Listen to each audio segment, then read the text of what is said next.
Greetings from the interwebs. It is no longer news to us that, in our fight against the injustices of governments, anonymous activist cells and fellow activists have lost many to their never-ending struggle for power. We are all constantly under threat of surveillance, arrest, and possible violation of our fundamental rights. A new threat from the government of the United States has now surfaced. As anonymity online becomes less prevalent every day due to laws and legislation that attempts to reveal our identities, our ideals and motivation to change the world still sails strong.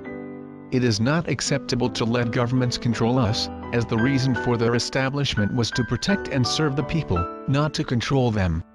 Right now, the government of the United States is attempting to pass the Cyber Intelligence Sharing and Protection Act, also known as CISPA.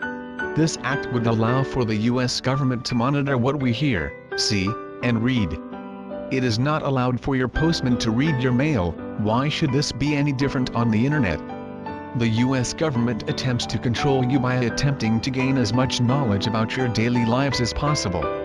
In the case of CISPA, this would be done through, for example, a technique known as deep packet inspection that allows for monitoring all of your activity on the internet. Ultimately, the more information the government has about its citizens, the more potential there is for abuse, as has been shown throughout history.